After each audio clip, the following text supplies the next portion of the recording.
আইনা আল্লাহ, আল্লাহ কোথায় আছেন, আল্লাহ কোথায় আছেন,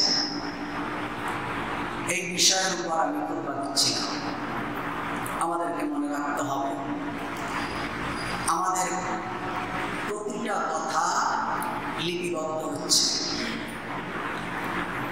আমি কি বলছি, আমার আপনার জবান থেকে কি বের হচ্ছে, প্রতিদিন কি ডেলিভারি আমরা দিচ্ছি, লিপিবদ্ধ হচ্ছে। হোক সেটি আমার ব্যক্তিগত কথা, সেটি আমার সামাজিক কথা, সেটি আমার রাজনৈতিক কথা, সেটি আমার পারিবারিক কথা, সেটি আমার ধর্মীয় কথা। এক কথায় আমার মুখ থেকে যা বের হচ্ছে, যা আমার মুখ থেকে জবান থেকে বের হচ্ছে, ডেলিভারি হচ্ছে, সাথে সাথে সেটি লিপিবদ্ধ হচ্ছে। আল্লাহ সুবহানাহু ওয়া তাআলা বলছেন, মা ইয়ালফিযু মিন কাওলিন ইল্লা লাদাইহি রাকীবুন আতীদ। এমন কোন কথা জবান থেকে বের হচ্ছে না যেটি লিপিবদ্ধ হচ্ছে না। অর্থাৎ আপনি মুখ থেকে যা বের করছেন প্রতিটি কথা লিপিবদ্ধ হচ্ছে। এজন্য আমাদেরকে দুনিয়াবি ব্যাপার হোক কিংবা দ্বীনি ব্যাপার হোক, প্রত্যেকটি কথা হিসাব করে মেপে মেপে জবানকে সংযত করে বলতে হবে। যদি তাই না হয়, কিয়ামতের দিন আমার আমলনামা খুললে শুধু অপরাধ আর অপরাধ। রাসূল সাল্লাল্লাহু আলাইহি ওয়াসাল্লাম কম কথা বলতেন। যার কথা কম তার ভুল কম, যার কথা বেশি তার ভুলও বেশি। বিশেষ করে কোরআন সুন্নাহর কথা বলতে গেলে অবশ্যই আমরা হিসাব করে বলবো। আমরা একটা কথা বলে ফেলি, কোথায় আছে? হাদিসে আছে। কোথায় আছে? আল্লাহ বলেছেন। অথচ কোরআন সম্পর্কে আমার কোনো ধারণাই নেই, হাদিস সম্পর্কে আমার কোনো ধারণাই নেই, আমি জানিও না, শুনেছি বলছি। কোথায় আছে? হাদিসে আছে। কোথায় আছে? আল্লাহ বলেছেন। আল্লাহ রাসূল সাল্লাল্লাহু আলাইহি ওয়াসাল্লাম বলছেন, ইবনে আব্বাস রাদিয়াল্লাহু তাআলা আনহুমা থেকে বর্ণিত, মান ক্বালা ফিল কুরআন বিরাইহি ফালিয়াতাবাওয়া মাকআদাহু মিনান নার। যে ব্যক্তি কোরআন থেকে কোনো কথা বলবে, নিজের মন মতো ব্যাখ্যা করবে, নিজের মন মতো কথা বলবে, কোরআনের একটা আয়াত পেয়েছে নিজের মতো করে ব্যাখ্যা করবে, সে ব্যক্তি তার অবস্থানকে জাহান্নামের মধ্যে নির্ধারণ করে নিল। অর্থাৎ কোনো কথা ইচ্ছা করে কোনো কথা এভাবে বলা যাবে না যদি সেই কথা সম্পর্কে আমার সুনির্দিষ্ট ধারণা না থাকে। রাসূল সাল্লাল্লাহু আলাইহি ওয়াসাল্লাম সম্পর্কে আল্লাহ কি কথা বলেছেন? আল্লাহ বলেছেন, ওয়ালাউ তাকাওয়ালা আলাইনা বা'দাল আকামিন লা খাযনা মিনহু বিল ইয়ামিনি সুম্মা লাকাতা'না মিনহুল ওয়াতিন। আমার রাসূল যদি কোনো কথা বলে, যদি নিজের থেকে কোনো কথা বলে যদি কোরআন বলে চালিয়ে দিত, যেটি কোরআনে আছে অথবা এটি কোরআনের কথা, রাসূলুল্লাহর নিজের কোনো কথা যদি কোরআন বলে চালিয়ে দিত, লাকাতা'না মিনহুল ওয়াতিন, আমি আমার রাসূলের কণ্ঠনালীকে কেটে ফেলে দিতাম আর আমার রাসূলের হাতকে আমি চেপে ধরতাম। যে এত বড় স্পর্ধা, তুমি তোমার নিজের কথাকে আল্লাহর কথা বলে চালিয়ে দাও। রাসূলুল্লাহর শানে আল্লাহ বলছেন যে তার কণ্ঠনালীকে আমি কেটে দিতাম যদি আমার নবী মুহাম্মদ সাল্লাল্লাহু আলাইহি ওয়াসাল্লাম কোনো কথা নিজের থেকে বলে যদি আল্লাহর কথা বলে চালিয়ে দিত। এটা রাসূলের শানে আল্লাহ সুবহানাহু ওয়া তাআলা বলেছেন। তাহলে আমরা অনেক কথাই আজকে বলে ফেলি যেটা কোরআনে আছে। কোথায় আছে? অথচ সে ব্যক্তি কোরআন পড়তেই পারে না। এজন্য আমরা কথা বলবো, দালিলিক কথা বলবো, দলিল দিয়ে কথা বলবো, আমরা রেফারেন্স দিয়ে কথা বলবো। শুধু মানে পুঁথি পড়ার মতো, জারি দেওয়ার মতো কোনো কথা বলবো না যেটি সম্পর্কে আমার কোনো ধারণা নেই, কিংবা কোরআন সুন্নাহর সুস্পষ্ট কোনো দলিল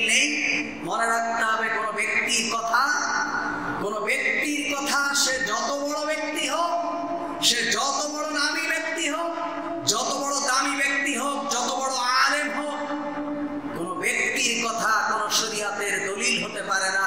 শরীয়তের দলিল হওয়ার জন্য কোরআন এবং সুন্নাহই হলো একমাত্র মানদণ্ড। কোন ব্যক্তির কথা শরীয়তের দলিল হতে পারে না। অমুকে বলেছে, আমার অমুক বিশ্বাস বলেছেন, অমুক আকাবের বলেছেন, অমুক মুরব্বী বলেছেন, আমরা শত বছর থেকে এটার উপরে চলে আসছি, এটা হলো জাহেলিয়াতের বক্তব্য। এটা কোনো মুহাম্মদুর রাসূলুল্লাহ সাল্লাল্লাহু আলাইহি ওয়াসাল্লামের একনিষ্ঠ কোনো অনুসারীর বক্তব্য এটা হতে পারে না যে যুগ যুগ ধরে একটি বিষয় চলে আসছে, আমরা সেই বিষয়ের অনুসরণ করব। বরং না, আমাদের প্রতিটি কথা দলিল ভিত্তিক হতে হবে। আল্লাহ রাসূল সাল্লাল্লাহু আলাইহি ওয়াসাল্লাম বলছেন, ইবনে আব্বাস রাদিয়াল্লাহু তাআলা আনহুমা, ইবনে উমর রাদিয়াল্লাহু তাআলা আনহুমা থেকে বর্ণিত, তিনি বলছেন, বাল্লিগু আন্নী ওয়ালাউ আয়া, আমার পক্ষ থেকে যদি একটি আয়াতও তুমি জানো, আল্লাহর কোরআনের একটি বাণী যদি তুমি জানো, রাসূলুল্লাহর একটি হাদিস যদি তুমি জানো, সেটি মানুষের কাছে পৌঁছায় দাও। তুমি যেটি জানো সেটি আরেকজনের কাছে পৌঁছায় দাও। এই দায়িত্ব সাহাবীরা পালন করেছেন বলেই আজকে প্রায় ১৫০০ বছর পরে পৃথিবীর একটা জায়গা খালি নেই, একটি দেশ খালি নেই যে দেশে কালিমার স্লোগান চলে না। সুবহানাল্লাহ। সারা পৃথিবীর আনাচে কানাচে যেখানেই যাবেন মুসলমান সেখানে উপস্থিত। কিভাবে পৌঁছেছে? আল্লাহ রাসূল বলেছেন, বাল্লিগু আন্নী ওয়ালাউ আয়া। সেদিন কোনো টেলিফোন ছিল না, কোনো প্রিন্ট মিডিয়া, ইলেকট্রনিক্স মিডিয়া ছিল না। শত শত মাইল দূরে একটি কথাকে পৌঁছাবার মতো কোনো মাধ্যম ছিল না। আল্লাহ রাসূল সাল্লাল্লাহু আলাইহি ওয়াসাল্লাম বিদায় হজের ভাষণে যখন বললেন, আল্লাহ তাআলা দ্বীনকে কমপ্লিট করে দিয়েছে, তোমাদের দায়িত্ব হলো এই দ্বীনকে মানুষের দ্বারে দ্বারে পৌঁছে দেওয়া। একজন সাহাবী আটলান্টিক মহাসাগরের পারে দাঁড়িয়ে পানির উপরে বেদ দিয়ে আঘাত করে বলেছিলেন সেদিন, যদি আমি জানতাম যে এই বিশাল সাগরের ওপারেও কোনো মানুষ বসবাস করে, আল্লাহর কসম এই বিশাল সমুদ্রকে পাড়ি দিয়ে ওপারে গিয়ে আমি কালিমার দাওয়াত পৌঁছায় দিতাম। এভাবেই কালিমার দাওয়াত, এভাবেই দ্বীনের দাওয়াত, এভাবেই ইসলামের দাওয়াত গোটা পৃথিবীব্যাপী প্রসার হয়েছে। এজন্য আল্লাহ রাসূল বলছেন, বাল্লিগু আন্নী ওয়ালাউ আয়া, তুমি যদি একটা বিষয় জানো, একটা আয়াত সম্পর্কে তোমার ধারণা থাকে, রাসূলুল্লাহর একটা সহিহ হাদিস সম্পর্কে যদি তোমার ধারণা থাকে, তুমি সেটি পৌঁছায় দাও, তোমার ভাইয়ের কাছে তুমি সেটি পৌঁছায় দাও। এরপরে আল্লাহ রাসূল সাল্লাল্লাহু আলাইহি ওয়াসাল্লাম সতর্কবাণী উচ্চারণ করেছেন, মান কাযাবা আলাইয়া মুতাআম্মিদান ফালিয়াতাবাওয়া মাকআদাহু মিনান নার। আমার বাণী পৌঁছাতে গিয়ে যদি কোনো মিথ্যা কথাকে যদি তুমি আমার নামে চালিয়ে দাও, তোমার তৈরি করা কোনো আমলকে যদি মুহাম্মদুর রাসূলুল্লাহ সাল্লাল্লাহু আলাইহি ওয়াসাল্লামের আমল বলে চালিয়ে দাও, মনে রাখবে তোমার স্থানকে তুমি জাহান্নামের মধ্যে নির্ধারণ করে নিলে। এর জন্য দাওয়াতি কাজ করতে গেলেও হিসাব করে করা লাগবে। এমনি একটা কথা শুনলাম, জানা নেই, শোনা নেই, অথচ লোককে বলে দিলাম এটা হাদিসে আছে, এটা মুহাম্মদ করেছেন, এটা সাহাবীরা করেছেন, এই আমল চলে আসছে, এটা বলা যাবে না। একমাত্র আপনার কাছে যদি সুনির্দিষ্ট প্রমাণ থাকে যে এই ব্যাপারে মুহাম্মদুর রাসূলুল্লাহ সাল্লাল্লাহু আলাইহি ওয়াসাল্লাম আমল করেছেন, তাহলেই কেবলমাত্র আপনি এটি জাতির সামনে উপস্থাপন করতে পারবেন। অন্যথায় আপনার যদি সুনির্দিষ্ট ধারণা না থাকে কোরআন সুন্নাহ সম্পর্কে, তাহলে আপনি আরেকজনকে গুমরাহ করার কোনো অধিকার আপনার নেই। আমি বিগত দিন খুতবা দিয়েছিলাম, বিগত জুমায়, যে আইনাল্লাহ, আল্লাহ কোথায় আছে। এই আল্লাহ কোথায় আছে এ ব্যাপারেও আমাদের বিভ্রান্ত। আমরা জানি না, শুনেছি, যুগ যুগ ধরে যেটি শুনে এসেছি আমরা সেটিকে বিশ্বাস করি এবং সেটিকেই আমরা দ্বীন মেনে নিয়েছি। আমরা যেটা জানি, যেটা শুনেছি, এর বিপক্ষে যদি আল্লাহর কোরআনের আয়াত আমি উপস্থাপন করি, রাসূলুল্লাহর হাদিস উপস্থাপন করি, আপনার কাছে মনে হবে তাহলে কি আমার হুজুর কি ভুল করেছেন, আমার হুজুর কি ভুল বলেছেন, আমার মসজিদের ইমাম সাহেব কি ভুল বলেছেন, আমার পীর সাহেব হুজুর তাহলে কি ভুল বলেছেন? না, আপনার পীর সাহেব ভুল বলেছেন কি সঠিক বলেছেন উনি জানেন, উনার বিচারের ফয়সালা আল্লাহর কাছে উনি দেবেন। কিন্তু আপনি যখন শুনেছেন, আপনার সামনে যখন কোরআন এবং হাদিসের দলিল এসে গেছে, সামি'না ওয়া আতা'না, শোনা এবং মেনে নেওয়া আপনার উপর ফরজ, আপনার উপর দায়িত্ব। তাহলে আল্লাহ কোথায় আছে? আল্লাহ সুবহানাহু ওয়া তাআলা কোরআনুল কারীমের 7 জায়গায় বলছেন যে আমি আরশে আজিমের উপরে আছি। আমি আয়াতগুলো আবার শোনাচ্ছি। সূরা আরাফের 54 নম্বর আয়াতে আল্লাহ সুবহানাহু ওয়া তাআলা বলছেন, ইন্না রাব্বাকুমুল্লাযী খালাকাস সামাওয়াতি ওয়াল আরদা ফি 6 আইয়ামিন সুম্মা ইসতাওয়া আলাল আরশ। সূরা আরাফের 54 নম্বর আয়াত। আল্লাহ আরশে আজিমের উপরে আছেন। আল্লাহ সুবহানাহু ওয়া তাআলা সূরা ইউনূসের 3 নম্বর আয়াতে বলছেন, ইন্না রাব্বাকুমুল্লাযী খালাকাস সামাওয়াতি ওয়াল আরদা ফি 6 আইয়ামিন সুম্মা ইসতাওয়া আলাল আরশ। আল্লাহ সুবহানাহু ওয়া তাআলা সূরা তাহা 5 নম্বর আয়াতে বলছেন, আল্লাহুল্লাযী রাফা'আস সামাওয়াতি বিগাইরি আমাদিন তারাউনাহা সুম্মা ইসতাওয়া আলাল আরশ। আল্লাহ সুবহানাহু ওয়া তাআলা সূরা ফুরকানের 59 নম্বর আয়াতে বলছেন, আল্লাযী খালাকাস সামাওয়াতি ওয়াল আরদা ওয়া মা বাইনাহুমা ফি 6 আইয়ামিন সুম্মা ইসতাওয়া আলাল আরশ ফাসআল বিহি খাবীরা। আল্লাহ সুবহানাহু ওয়া তাআলা সূরা সিজদা 4 নম্বর আয়াতে বলছেন, আল্লাহুল্লাযী খালাকাস সামাওয়াতি ওয়াল আরদ ওয়া মা বাইনাহুমা ফি 6 আইয়ামিন সুম্মা ইসতাওয়া আলাল আরশ। আল্লাহ সুবহানাহু ওয়া তাআলা সূরা হাদীদের 4 নম্বর আয়াতে বলছেন, হুয়াল্লাযী খালাকাস সামাওয়াতি ওয়াল আরদা ফি 6 আইয়ামিন সুম্মা ইসতাওয়া আলাল আরশ। তাহলে সূরা আরাফের 54 নম্বর আয়াত, 2 নম্বর সূরা ইউনূসের 3 নম্বর আয়াত, 3 নম্বর দলিল হলো সূরা তাহার 6 নম্বর আয়াত, 4 নম্বর দলিল হলো সূরা ফুরকানের 59 নম্বর আয়াত, 5 নম্বর দলিল হলো সূরা সিজদার 4 নম্বর আয়াত, 6 নম্বর দলিল হলো সূরা হাদীদের 4 নম্বর আয়াত, আর 7 নম্বর দলিল হলো সূরা রাদের 2 নম্বর আয়াত। এই 7 জায়গায় আল্লাহ সুবহানাহু ওয়া তাআলা বলছেন যে আল্লাহ আরশে আজিমের উপর আছেন। এখন আমাদের অনেকের ধারণা হতে পারে যে আল্লাহ কোথায় আছে না আছে আমাদের দরকার কি? আমাদের দরকার হলো ইবাদত করা। না, আপনাকে মনে রাখতে হবে ইসলাম প্রথম ঈমান নয়। আপনাদেরকে যদি জিজ্ঞেস করা হয় প্রথমে কি ঈমান না প্রথমে জ্ঞান, আপনারা বলবেন প্রথমে হলো ঈমান। না, প্রথমে ঈমান নয়, প্রথমে হলো ইলম, জ্ঞান। আপনি কোন রবের ইবাদত করছেন? সর্বপ্রথম কোরআনের ওহী হলো ইকরা, তুমি জ্ঞান অন্বেষণ করো। তুমি কোন রবের ইবাদত করবে সেই রব সম্পর্কে জানো। তুমি কোন দ্বীন মানবে সেই দ্বীন সম্পর্কে তুমি জানো। তুমি কোন নবীর অনুসরণ করবে সেই নবী সম্পর্কে আগে জানো। আগে জানার দায়িত্ব তোমার। এটা গতানুগতিক কোনো ধর্ম নয় যে পুরোহিতরা বলবে, ব্রাহ্মণরা বলবে আর তার জাতি অন্ধভাবে অনুসরণ করবে। সে যা পড়বে যা বলবে জাতি মেনে নেবে এবং পরকালীন জীবনে কল্যাণ পাওয়ার আশা করেই মানবে। এটা এমন কোনো ধর্ম নয়। এটা এই ধর্মে প্রত্যেককে তার কর্মের জন্য হিসাব দিতে হবে। মনে রাখবেন, আমার কর্মের জন্য অন্য কাউকে হিসাব দেওয়া হবে না, অন্য কারো কাছ থেকে হিসাব নেওয়া হবে না। আমার কর্মের জন্য আমার পীর সাহেব হুজুর, আমার নিজের বাবা, আমার সন্তান, আমার ভাই কেউ হিসাব দেবে না। আমার প্রতিটি কর্মের জন্য আমাকে হিসাব দিতে হবে। এ কারণে তুমি আগে ইসলাম সম্পর্কে জানো। তোমাকে আগে জানার হুকুম অর্ডার করা হয়েছে, তুমি আগে জানো। এজন্য আপনি কোন আল্লাহ সম্পর্কে ইবাদত করবেন।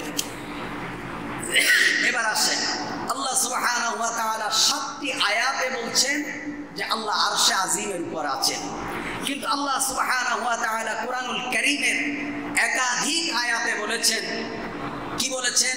আল্লাহ বলেছেন ওহুয়া মাআকুম আইনামা কুনতুম। সূরা হাদীদের 4 নম্বর আয়াতে আল্লাহ বলেছেন যে তুমি যেখানেই থাকো আমি তোমার সাথে আছি। কে বলছেন? আল্লাহ বলছেন ওহুয়া মাআকুম আইনামা কুনতুম, তুমি যেখানেই থাকো আমি তোমার সাথে আছি। আল্লাহ সুবহানাহু ওয়া তাআলা সূরা নাহলের 128 নম্বর আয়াতে বলছেন ইন্নাল্লাহা মাআল্লাযীনা ইত্তাকাউ আল্লাযীনা হুম মুহসিনুন, আমি তাকওয়াবানদের সাথে আছি। আল্লাহ তাআলা আরেক জায়গায় বলছেন সূরা তাওবা 36 নম্বর আয়াতে বলছেন ওয়ালামু আন্নাল্লাহা মাআল মুত্তাকিন, তোমরা জেনে রাখো আমি মুত্তাকিদের সাথে আছি। আল্লাহ সুবহানাহু ওয়া তাআলা সূরা আনফালের 19 নম্বর আয়াতে বলছেন ইন্নাল্লাহা মাআল মুমিনিন, আমি মুমিনদের সাথে আছি। আল্লাহ সুবহানাহু ওয়া তাআলা সূরা হুদের 61 নম্বর আয়াতে বলছেন ইন্না রাব্বি করিব, নিশ্চয় তোমার রব তোমার নিকটেই আছেন। আল্লাহ সুবহানাহু ওয়া তাআলা সূরা বাকারার 186 নম্বর আয়াতে বলছেন ওয়া ইযা সাআলাকা ইবাদি আন্নী ফাইন্নী করিব উজিবু দাওয়াতাদ দাঈ ইযা দাআন, যখন তোমাকে আমার সম্পর্কে জিজ্ঞেস করা হবে তুমি বলো আমি তোমাদের সাথেই আছি। আল্লাহ সুবহানাহু ওয়া তাআলা অনেক জায়গায় বলেছেন ইন্নাল্লাহা মাআস সাবিরিন, আমি ধৈর্যশীলদের সাথেই আছি। তাহলে আল্লাহ রাসূল সাল্লাল্লাহু আলাইহি ওয়াসাল্লাম বলছেন ক্বালা নবী সাল্লাল্লাহু আলাইহি ওয়াসাল্লাম আফযালুল ঈমান আন তা'লাম ইন্নাল্লাহা মা হাইসুমা কুনতা। قال النبي صلى الله عليه وسلم أفضل الإيمان أن تعلم أن الله معكم أينما كنت, তুমি যেখানেই থাকো আমি তোমাদের সাথে আছি। আল্লাহ রাসূল সাল্লাল্লাহু আলাইহি ওয়াসাল্লাম বলছেন। তাহলে কোরআনুল কারীমের 7 জায়গায় বলা হচ্ছে যে আল্লাহ আরশে আজিমের উপরে আছেন। কোরআনুল কারীমের একাধিক জায়গায় বলা হচ্ছে যে আল্লাহ মুমিনদের সাথে আছেন, আল্লাহ মুত্তাকিদের সাথে আছেন, আল্লাহ ধৈর্যশীলদের সাথে আছেন। তুমি যেখানেই থাকো আমি সেখানেই আছি, তুমি যেখানে যাও আমি সেখানে আছি। আর তাহলে এই 2 ধরনের আয়াত আমরা কিভাবে মানব? এই 2 ধরনের আয়াত থেকে আমরা কিভাবে আমল করব? এক শ্রেণীর মানুষ এই আয়াতগুলো নিজের মতো করে ব্যাখ্যা করে বলছেন যে আল্লাহ সব জায়গায় আছে, আল্লাহ সর্বত্র বিরাজমান, আল্লাহ মুমিনের অন্তরে আছেন, আল্লাহ মুমিনের কলবে আছেন। আমরা ব্যাখ্যা নেব সাহাবীদের কাছ থেকে।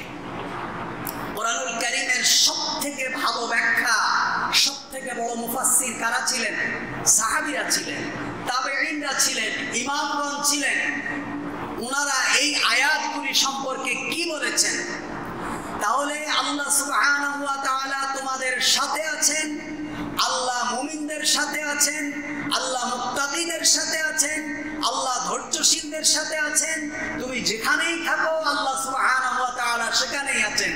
এর অর্থ হলো সামআন বাসারান কুদরাতান, দেখার দিক থেকে আল্লাহ তোমাদের সাথে সর্বক্ষণ আছেন, শোনার দিক থেকে আল্লাহ তোমাদের সাথে সর্বক্ষণ আছেন, জ্ঞানের দিক থেকে আল্লাহ সুবহানাহু ওয়া তাআলা তোমাদের সাথে সর্বক্ষণ আছেন। সামআন বাসারান কুদরাতান, ক্ষমতার দিক থেকে আল্লাহ তোমাদের সাথে আছেন। কিন্তু আল্লাহর যে সত্তা আর রহমান আলাল আরশি ইস্তাওয়া, আল্লাহর যে সত্তা সেই সত্তা আরশে আজিমের উপরে আছেন। সুবহানাল্লাহ। আল্লাহ আমাদের সাথে আছেন ক্ষমতার দিক থেকে, শোনার দিক থেকে, দেখার দিক থেকে। কিন্তু আল্লাহ সুবহানাহু ওয়া তাআলা যে সত্তা, এই সত্তা আছেন কোথায়? আর রহমান আলাল আরশি ইস্তাওয়া, আল্লাহ সুবহানাহু ওয়া তাআলা আরশে আজিমের উপর আছেন। আমরা বলি আল্লাহ সর্বত্র বিরাজমান। এই আল্লাহ সর্বত্র বিরাজমান এটি হলো ভ্রান্ত আকীদা, এটা হলো সুফিবাদের আকীদা। সুফিবাদ, এটা হলো সুফিবাদের আকীদা এবং কিছু ভ্রান্ত সম্প্রদায়ের আকীদা কি?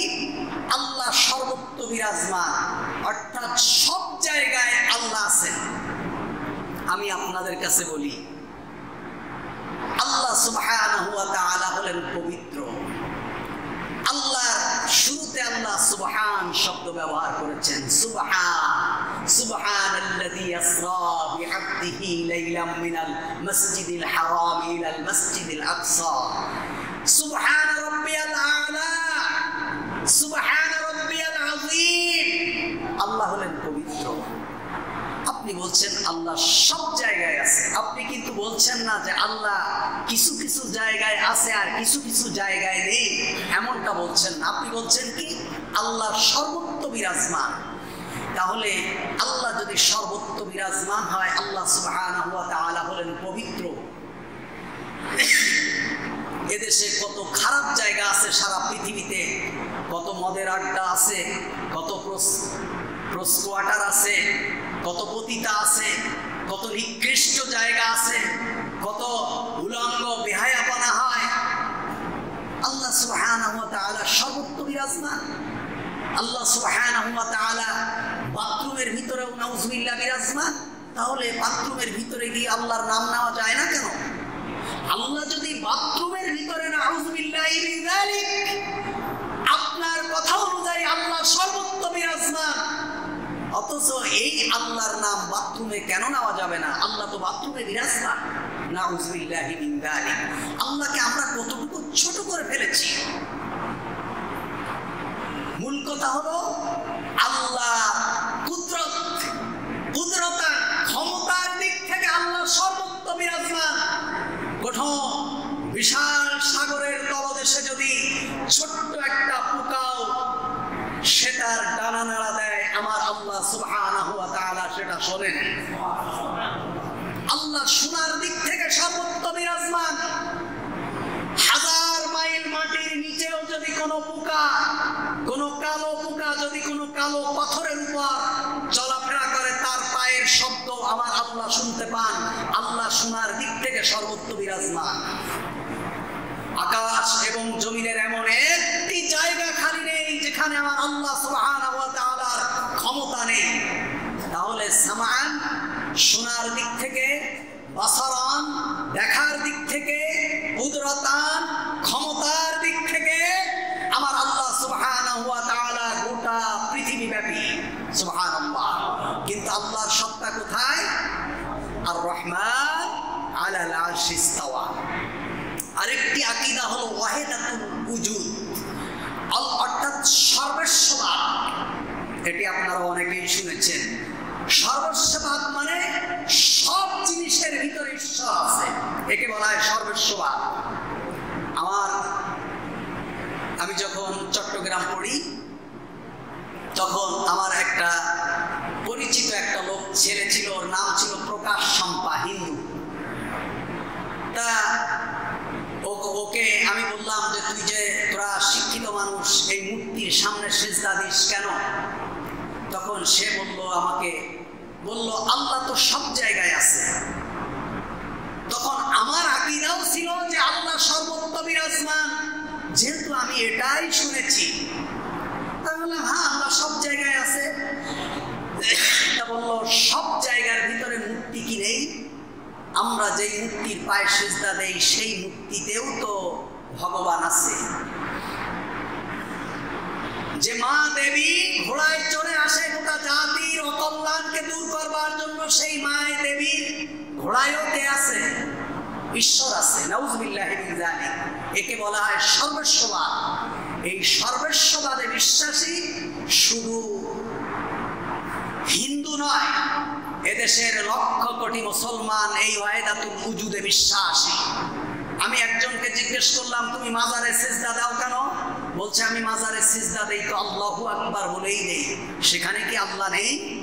আমি তো আমার পীরের নামে সিজদা দেই না, আমি যখন মাজারে সিজদা দেই তখন আমি আল্লাহু আকবার বলি। তার মানে তার বিশ্বাস এই মাজারে আল্লাহ আছেন। তার বিশ্বাস আমি যে হাজার বছরের পুরাতন একটা গাছের নিচে সিন্নি দিয়ে আসতেছি আমার সন্তান পাওয়ার আশায়, সেখানেও খোদা আছেন।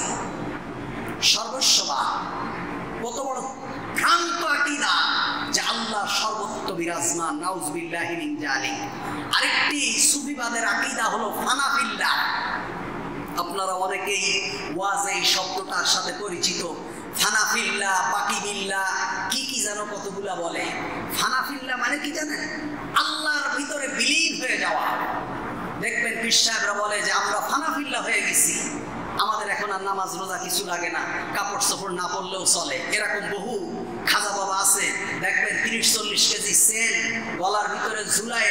আল্লাহ বলছেন খুজু ফাগুলু সুম্মাল জাহিমা সল্লু, জাহান্নামে যখন দেবে তখন বলবে 70 গজ শিকল দিয়ে বাঁধো, বেঁধে তাই জাহান্নামে টেনে নিয়ে যাও। ওরা দুনিয়ায় থাকতে 70 গজ শিকল গলার ভিতরে পেঁচায়, দেখবেন যে 30-40টা তালা ঝুলাইয়ে ঘুরতেছে, আছে না? দেখেছেন আপনারা? এদের কি এরা বলে যে আমরা এখন ফানাফিল্লাহ হয়ে গেছি। ফানাফিল্লাহ মানে নাউজুবিল্লাহি মিন যালিক। ফানাফিল্লাহ শব্দের অর্থ হলো বান্দা আল্লাহর সঙ্গে মিলিত হয়ে যাওয়া। অর্থাৎ এখন বান্দার আল্লাহর মধ্যে কোনো পার্থক্য নেই। পীর সাহেব ধরলে আল্লাহ ধরে, পীর সাহেবের কথা বললে আল্লাহর কথা বলা হয়ে যায়। পীর সাহেব যদি পীর সাহেবের হাতের সাথে কেউ হাত দেয় তাহলে আল্লাহর হাতে হাত দেওয়া হয়ে যায়। নাউজুবিল্লাহি মিন যালিক। আপনি তো জানেন না আপনাকে কোন শব্দের সাথে পরিচিত করছে, আপনি জানেন না কখন যে আপনার ঈমান চলে যাচ্ছে আপনি জানেনই না। আপনি তো ফজিলাত নিয়ে আসেন যে 2 রাকাত নামাজ পড়লে বেহেশতে যাওয়া যাবে। আপনি তো ঈমান নেই, আপনি 2 রাকাত কি 2000 কোটি রাকাত নামাজ পড়লে আপনার ওই নামাজ আমলনামায় লেখাই হবে না। বলা হচ্ছে আমি ফানাফিল্লাহ হয়ে গেছি, আমার এখন আর নামাজ লাগে না, আমি কলবের নামাজ পড়ি। দেখবেন ইন্টারনেট খুলে বড় বড় হুজুররা বলছে কলবের নামাজ পড়ি, মানে এখন মনে মনে নামাজ পড়ে। সেদিন একজনকে জিজ্ঞেস করা হলো আপনি কি ওযু করেছেন? বলছে না, জন্মের পর একবার ওযু করছি, হয়ে গেছে। প্রসাব পায়খানা করলে কখনো ওযু ভাঙে না। আস্তাগফিরুল্লাহিল আযীম। আপনারা মিরপুরে যান, দেখবেন এক একজনের ঘাড়ে গায়ে 30-40-50 কেজি সেন, প্রতি বছর একটা করে সেন বাড়ে। কেন? বলছে এটা হলো মুজাহেদা হচ্ছে। প্রতি বছর হুজুর বলে আরো 5 কেজি সেন ঝুলাও, পরের বছর আরো 5 কেজি সেন ঝুলাও। সেন ঝুলাইতে ঝুলাইতে তালা আর সেন একসাথে সারা গায়ের ভিতরে থাকে, এক সময় উনি ফানাফিল্লাহ হয়ে যায়। ফানাফিল্লাহ শব্দের অর্থ হলো আল্লাহর ভিতরে বিলীন হয়ে যাওয়া। নাউজুবিল্লাহ, এটা হলো কুফরি আকীদা। আরেকটি সূক্ষ্ম কুফরি আকীদা হলো মুমিনের কলবের ভিতরে আল্লাহ আছে। দেখবেন এই ওয়াজটা বেশি বেশি আমাদের পীর সাহেব হুজুরা করে। মুমিন কারা? আপনি আগে পরিচিত হন মুমিন কারা। আল্লাহ বলছেন মুমিন ছাড়া কেউ বেহেশতে যাবে না, মুমিন ছাড়া কেউ বেহেশতে যাবে না। আপনারা কি মুমিন নয়? মুমিন হওয়ার জন্য কি স্পেশাল কোনো কিতাব পড়া লাগে? মুমিন হওয়ার জন্য খানকা থাকা লাগে? মুমিন হওয়ার জন্য মুরিদ হওয়ার মুরিদ থাকা শর্ত? আল্লাহ বলছেন আল্লাহু ওয়ালিউল্লাযীনা আমানু, আল্লাহ তাদের বন্ধু, তারা আল্লাহর ওলি যারা আল্লাহর প্রতি ঈমান আনে। আপনার যদি ঈমান থাকে আপনি আল্লাহর বন্ধু, আর যদি আপনার ঈমান না থাকে আপনি যত বড় আলেম হন আপনি আল্লাহর বন্ধু নয়। আর যদি আপনার ঈমান থাকে তাহলে আপনি যদি একটা রিকশা চালক হন, আপনি একটা কাপড়ের দোকানদার হন, আপনি একটা মুদি দোকানদার হন, আপনি একটা সাধারণ ব্যবসায়ী হন, আপনি যদি একজন কনস্ট্রাকশন লেবার হন, আপনি একজন যদি সাধারণ মিস্ত্রি হন, আপনি যদি ঈমানদার হন আপনি আল্লাহর বন্ধু। আর যদি আপনার ঈমান না থাকে আপনি যত বড় কোরআনের হাফেজ হন, যত বড় হাদিসের হাফেজ হন, যত কোটি আপনার মুরিদ থাকুক, যদি আপনার ঈমান না থাকে আপনি আল্লাহর বন্ধু হতে পারবেন না। বুঝাচ্ছে যে মুমিনের কলবে আল্লাহ আছে, তার মানে আমার কাছে তুমি আসো, আমার কলবে আল্লাহ আছে, আমি তোমাদেরকে ফয়েজ বরকত দিয়ে দেবো। নাউজুবিল্লাহি মিন যালিক। এভাবে অসংখ্য মিথ্যা কথা আজকে ঈমানের নামে আমাদের গোটা সমাজ ঘুরে বেড়াচ্ছে। এই আল্লাহ সর্বত্র বিরাজমান, এটা হলো ব্রাহ্মণ্যবাদী আকীদা, এটা হলো হিন্দুদের আকীদা, এটা কোনো মুসলমানদের আকীদা হতে পারে না। ওরা মূর্তিকে সিজদা দেয়, ওরা শিবের মাথায় পানি ঢালে, শিবকে দুধ দিয়ে গোসল দেওয়ায়, মূর্তিকে দুধ দিয়ে গোসল দেওয়ায়, মূর্তির সামনে 7 রকমের খাবার 14 রকমের ফল ফুল রেখে এগুলো দিয়ে পূজা করে সেগুলো আবার মানুষের সামনে ওই তাবারুক হিসাবে যে বন্টন করে। তারা বিশ্বাস করে যে এই মূর্তির ভিতরে ভগবান আছে, এই ভগবান নজর দিয়েছে, এই নজরের কারণে এইগুলো এখন আমরা খেলে আমাদের সকল রোগ জীবাণু দূর হবে, আমাদের মনের আশা পূরণ হবে। কারণ কি? আল্লাহ সর্বত্র বিরাজমান।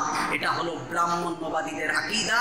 কোন মুসলমান, কোন মুমিন, কোন ঈমানদারের আকীদা এটা হতে পারে না যে আল্লাহ সুবহানাহু ওয়া তাআলা সত্তাগতভাবে সর্বত্র বিরাজমান। আমি আবার বলছি, সামান, বাসারান, কুদরতান, তিনটা শব্দ আপনারা মুখস্থ করেন।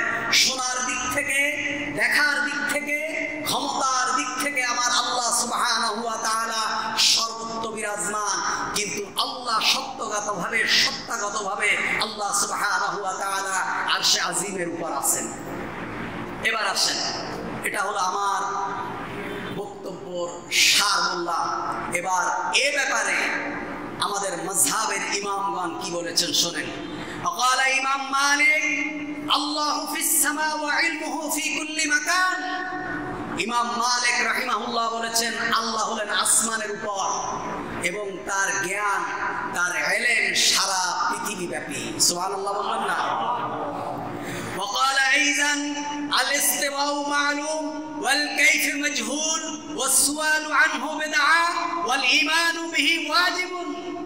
ইমাম মালিক বলেছেন আল্লাহ আরশে আজিমের উপর আছেন, এটা জানা বিষয়, কিন্তু কিভাবে আছেন? ওয়াল কাইফ মাজহুল, তিনি কিভাবে আছেন?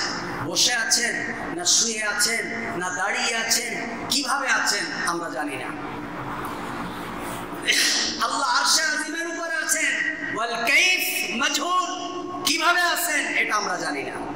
ওয়াসসুআলু আনহু বিদআহ, এ ব্যাপারে প্রশ্ন করা বিদআত। কারণ কি? এ ব্যাপারে রাসূল সাল্লাল্লাহু আলাইহি ওয়াসাল্লাম কিছু বলেননি। আল্লাহ সম্পর্কে আল্লাহ রাসূল যা বলেছেন, সাহাবীরা যা বলেছেন, এর বাইরে কোনো কথা বলা যাবে না, কোনো প্রশ্ন করা যাবে না। অনেক আলেমকেও বলতে শুনেছি, আচ্ছা আল্লাহ আরশে আজিমের উপর আছেন, কিন্তু যখন আরশ ছিল না তখন আল্লাহ কোথায় ছিলেন? যখন আরশে আজিম ছিল না আল্লাহ কোথায় ছিলেন সেটা আল্লাহ জানেন। এ ব্যাপারে আল্লাহ রাসূল আমাদেরকে বলেননি। আরেকটি কথা, আল্লাহ আরশের মুখাপেক্ষিরন। আরশ কখনো যদি পড়ে যায়, আরশ যদি না থাকে আমার আল্লাহ থাকবে না এমনটা নয়। আল্লাহ আরশে আজিমে আছেন এমনটাও নয়, আরশে আজিমের উপরে আছেন।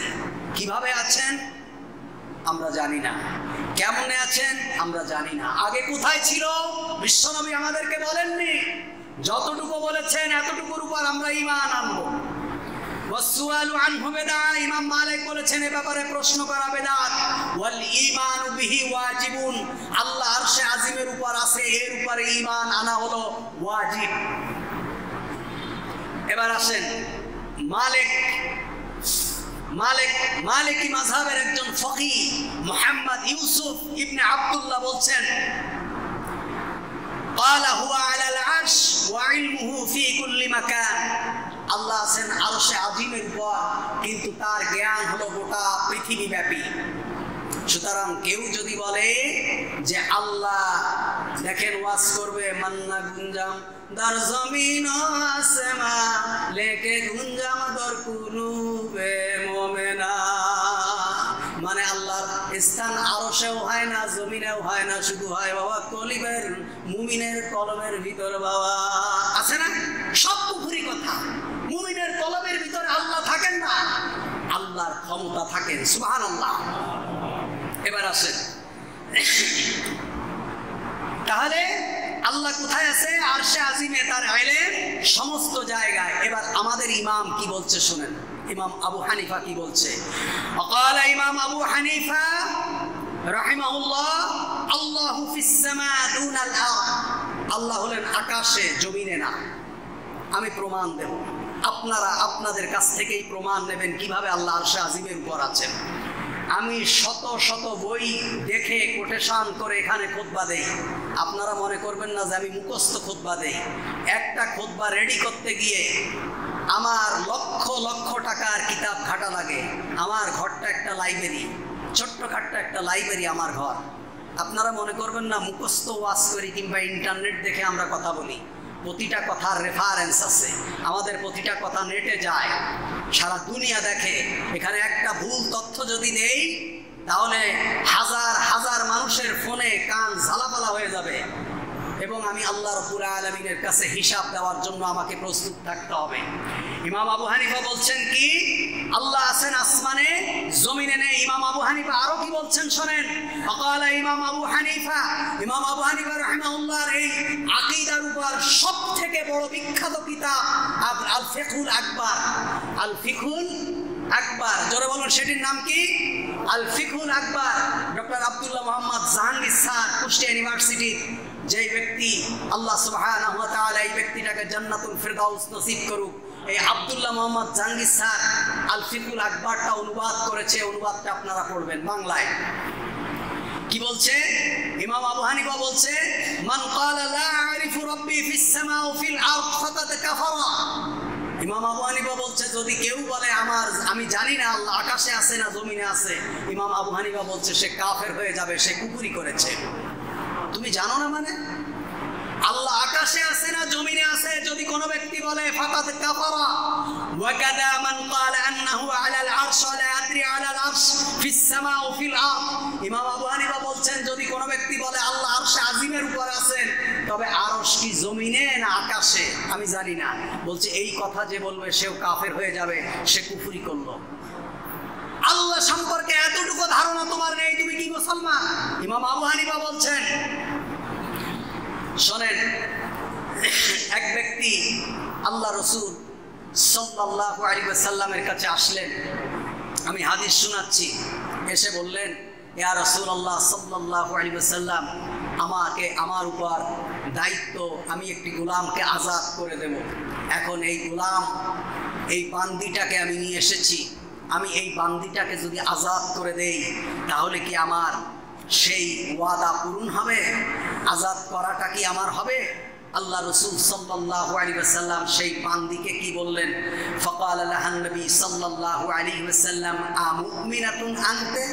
আল্লাহ রাসূল সেই বান্দিকে বললেন তুমি কি মুমিনা? তুমি কি মুমিনা? তোমাকে যে আজাদ করা হবে তুমি কি মুমিনা? তুমি কি ঈমানদার? সে মহিলা, সে বান্দিটি কি বললেন? ফাকালাত নাআম। সে বলল হ্যাঁ ইয়া রাসূলুল্লাহ, আমি মুমিনা, আমি ঈমানদার। তখন আল্লাহ রাসূল বললেন ফাকালা আইনাল্লাহ, তুমি যদি মুমিনা হও তুমি বলো আল্লাহ কোথায় আছেন? ফাকালা আইনাল্লাহ ফাআশারাত ইলাস সামা। তখন সেই বান্দিটা আঙুল দিয়ে আকাশের দিকে ইশারা করে বললেন আল্লাহ সুবহানাহু ওয়া তাআলা আকাশে আছেন। আল্লাহ রাসূল বললেন ফাকালা ই'তিকুহা ফাইন্নাহা মুমিনা। আল্লাহ রাসূল বললেন তাকে আজাদ করে দাও, কারণ সে ব্যক্তি একজন মুমিনা। আল্লাহ সম্পর্কে যার ধারণা ক্লিয়ার যে আমার আল্লাহ আকাশে আছেন, সে একজন মুমিনা, তাকে আজাদ করে দাও।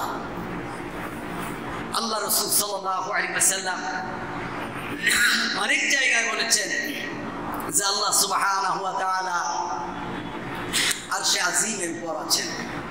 সুতরাং আল্লাহ সর্বত্র বিরাজমান, এটি হলো কুফরি আকীদা। আল্লাহ সর্বত্র বিরাজমান, এটা হলো ব্রাহ্মণ্যবাদীদের আকীদা। ওয়াহিদাতুল উজুদ, সর্বস্ববাদী, অর্থাৎ সব কিছুর ভিতরে ঈশ্বর বিরাজমান, সব কিছুর ভিতরেই আল্লাহ আছেন, এই কথা হিন্দুরা বিশ্বাস করে বলেই ওরা সাপ দেখলে সাপকে পূজা করে, বাদর দেখলে বাদরের পূজা করে, বড় গাছ দেখলে গাছের পূজা করে, তারপরে আগুন দেখলে আগুনের ক্ষমতা দেখে পূজা করে। এর কারণ কি? এর কারণ হলো তারা বিশ্বাস করে যে সব কিছুর ভিতরে আল্লাহ আছেন, সব কিছুর ভিতরে আল্লাহ আছেন। এই বিশ্বাসেই তারা আগুনকে পূজা করে, এই বিশ্বাসেই তারা সাপকে পূজা করে, এই বিশ্বাসেই তারা বাদরকে পূজা করে, এই বিশ্বাসেই তারা বড় গাছ দেখলে পূজা করে। কারণ তারা মনে করে এই গাছের ভিতরে আল্লাহ আছেন, এই মাছের ভিতরে আল্লাহ আছেন, এই সূর্যের ভিতরে আল্লাহ আছেন, এই বাদরের ভিতরেও আল্লাহ আছেন, কারণ আল্লাহ সর্বত্র বিরাজমান। নাউযু বিল্লাহি মিন যালিক। তাহলে আল্লাহ কোথায় আছেন? জোরে বলুন আল্লাহ কোথায় আছেন? আল্লাহ কোথায় আছেন? ক্ষমতার দিক থেকে আল্লাহ সারা পৃথিবীব্যাপী, শোনার দিক থেকে আল্লাহ সারা পৃথিবীব্যাপী, দেখার দিক থেকে আল্লাহ সারা পৃথিবীব্যাপী, কিন্তু সত্তাগতভাবে আল্লাহ আছেন আর রহমান আলাল আরশি ইস্তাওয়া। এটা মুসলমানদের আকীদা হওয়া উচিত। এর বাইরে যে যদি মুসলমানদের আকীদা হয় তাহলে মনে করতে হবে মুসলমানদের আকীদা ভেজাল হয়ে গেছে। এবার আমি আপনাদের কাছে জিজ্ঞেস করি, আল্লাহ সর্বত্র বিরাজমান আমরা অনেকেই বিশ্বাস করি, তাহলে আল্লাহ যদি সর্বত্র বিরাজমান হন, বিশ্বনবী মুহাম্মদুর রাসূলুল্লাহ সাল্লাল্লাহু আলাইহি ওয়াসাল্লামকে স্পেশাল ভাবে জিবরাইল পাঠিয়ে বুরাকে করে মেরাজে নেওয়ার কি দরকার ছিল? আল্লাহ তো সব জায়গায় আছেন, কোথায় নিলেন? মুহাম্মদ সাল্লাল্লাহু আলাইহি ওয়াসাল্লামকে আল্লাহ কোথায় নিলেন? কেন নিলেন? আল্লাহ তো সব জায়গায় আছে, এটা তো আপনার আকীদা। আপনি ওয়াজ করছেন, মেরাজের ওয়াজ, লোককে কাদায় ফেলছেন, রাসূলুল্লাহর পায়ের জুতার ধুলির কারণে আরশ কাঁপে, কাঁদে, মিথ্যা সত্য হাজারো কাহিনী বলে টাকা কামাচ্ছেন, আবার ওই মুখ দিয়ে বলছেন আল্লাহ সর্বত্র বিরাজমান। কেন কেন বলবেন? আল্লাহ যদি সর্বত্র বিরাজমান থাকেন, 24,000 বার জিবরাইলকে আল্লাহ কেন পাঠালেন জমিনে আসমান থেকে? বলেন, আপনি উত্তর দেন। বিশ্বনবী মুহাম্মদুর রাসূলুল্লাহ সাল্লাল্লাহু আলাইহি ওয়াসাল্লামের কাছে 24,000 বার এসেছিলেন জিবরাইল। কতবার? 24,000 বার এসেছিলেন। আল্লাহ যদি সর্বত্র বিরাজমান থাকে, জিবরাইল কোথা থেকে কোন খবর নিয়ে মুহাম্মাদের কাছে 24,000 বার এসেছে আপনি বলুন? আল্লাহ যদি সর্বত্র বিরাজমান থাকে, আপনি মুনাজাত করার সময় এইভাবে মুনাজাত করেন না, এইভাবে করেন কেন? হাত আকাশের দিকে উঠান কেন? বিশ্বনবী মুহাম্মদ সাল্লাল্লাহু আলাইহি ওয়াসাল্লাম কখনো হাত উঠিয়েছেন, তার বগলের শুভ্রতা দেখা গিয়েছে। কোথায় উঠিয়েছেন? কার কাছে উঠিয়েছেন? আল্লাহ তো সব জায়গায় আছে। আল্লাহ এখানে আছে, দোয়া করার সময় আজকে থেকে এইভাবে করবেন, কারণ আল্লাহ খুবই আছে, সব জায়গায় আল্লাহর ক্ষমতা আছে। সত্তাগতভাবে আল্লাহ কোথায় আছে? যারা বলেন সাক্ষী দেন আল্লাহ কোথায় আছে? আরশে আজিমের উপর আছে। আল্লাহ রাসূল সাল্লাল্লাহু আলাইহি ওয়াসাল্লাম একদিন বক্তৃতা দেওয়ার সময় সাহাবীদেরকে বললেন, ও আমার সাহাবীরা শোনো, আমি কি কালিমার দাওয়াত তোমাদের কাছে পৌঁছায় দিয়েছি? আমি কি রিসালাতের যে দায়িত্ব আল্লাহ সুবহানাহু ওয়া তাআলা আমাকে দিয়েছিলেন, সেই রিসালাতের দায়িত্ব কি যথাযথভাবে আমি পালন করেছি? সাহাবীরা বললেন, ইয়া রাসূলুল্লাহ, আল্লাহ যে দায়িত্ব দিয়ে আপনাকে জমিনে পাঠিয়েছে, আপনি সে দায়িত্ব যথাযথভাবে পালন করেছেন। আল্লাহ রাসূল সাল্লাল্লাহু আলাইহি ওয়াসাল্লাম শাহাদাত আঙ্গুলিকে আকাশের দিকে উঠালেন, উঠায় বললেন, আল্লাহুম্মা শাহাদ, আল্লাহুম্মা শাহাদ, আল্লাহুম্মা শাহাদ। আল্লাহ তুমি সাক্ষী থাকো, আল্লাহ তুমি সাক্ষী থাকো, আল্লাহ তুমি সাক্ষী থাকো, আমি আমার রিসালাতের দায়িত্ব আমি গোটা জাতির কাছে সুন্দরভাবে পৌঁছায় দিয়েছি। সুবহানাল্লাহ। এবার আসেন, আমরা ওয়াজ করি, কি ওয়াজ করি? আল্লাহ সর্বত্র বিরাজমান।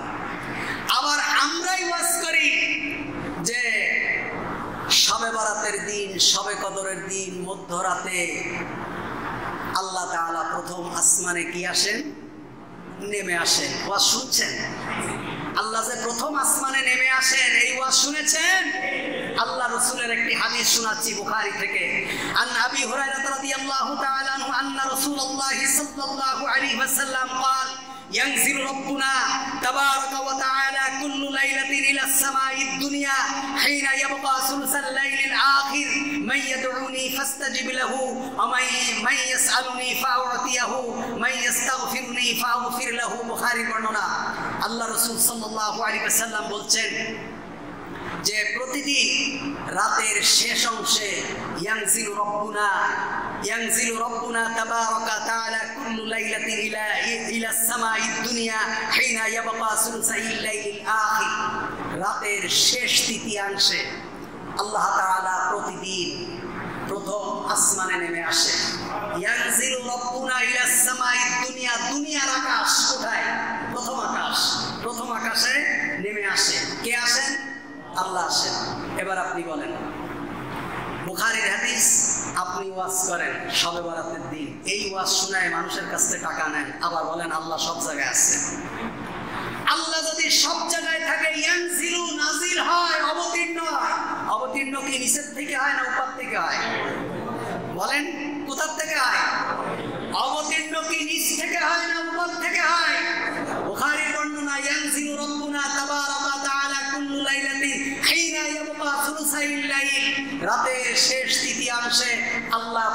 আকাশে অবতীর্ণ হন, কি বলেন? যে আল্লাহ তাআলা তখন বলেন মাইয়াদউনি ফাস্তাজিব লাহু, তোমরা কে আমাকে ডাকবে ডাকো, আমি তোমাদের ডাকে সাড়া দেব। সুবহানাল্লাহ। এই কারণে আল্লাহ রাসূল বলছেন যে শেষ রাতের দোয়া, আদ-দুআ ফি জাওফিল লাইল, মধ্যরাতের দোয়া আল্লাহ বেশি শোনেন। আপনি শেষ রাত ওঠেন,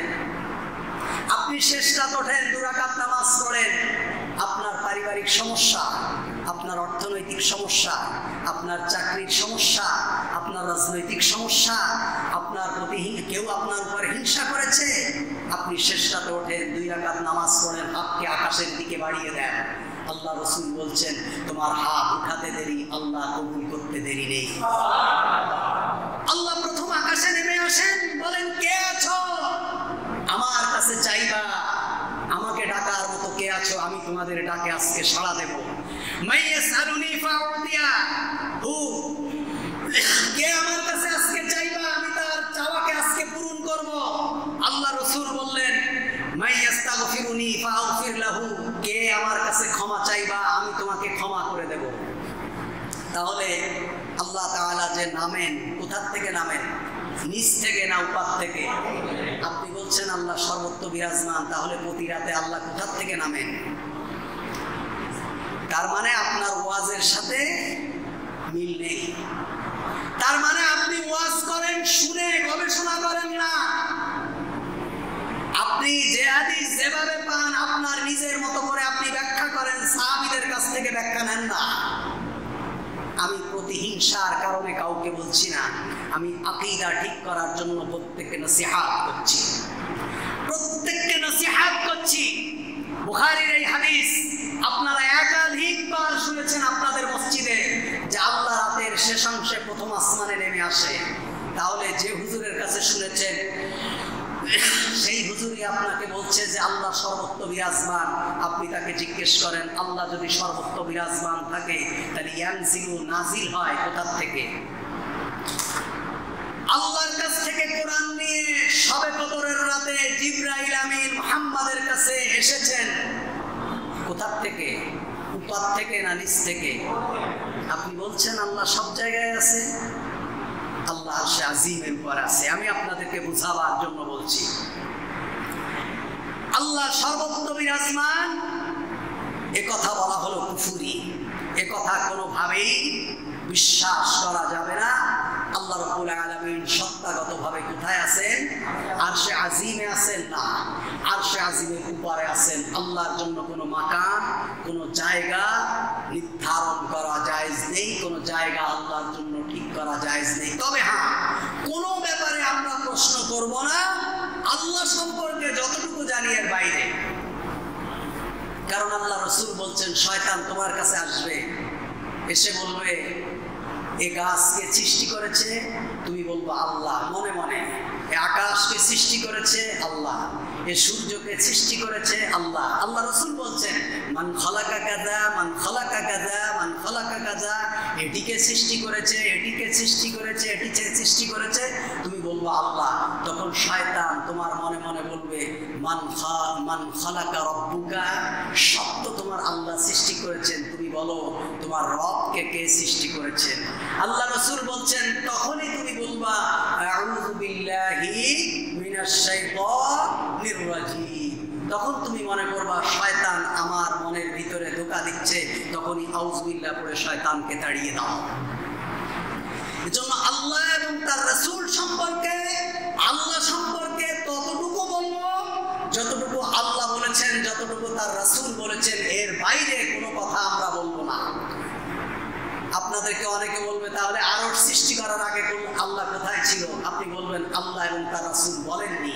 যদি বলে থাকে আপনি দলিল দেন। আর আল্লাহ তার রাসূল যদি না বলে থাকেন যে আল্লাহ কোথায় ছিলেন, সেটি বলার ক্ষমতা, অধিকার পৃথিবীর কোনো মুসলমানের নেই।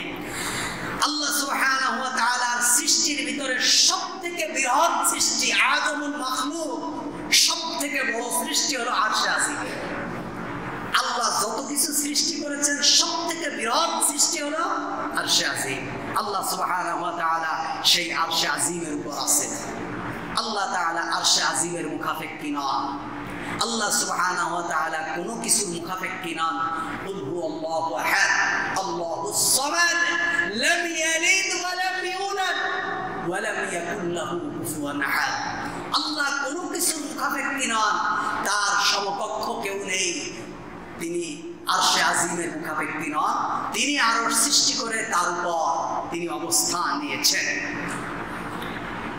তাহলে আবু হানিফা রাহিমাহুল্লাহকে প্রশ্ন করা হলো যে প্রতি রাতে তো আল্লাহ আরশে আজিম থেকে অবতীর্ণ হন, নাজিল হন, পৃথিবীর আকাশে আসেন, কিভাবে আসেন? তার আসার পদ্ধতিটা কি?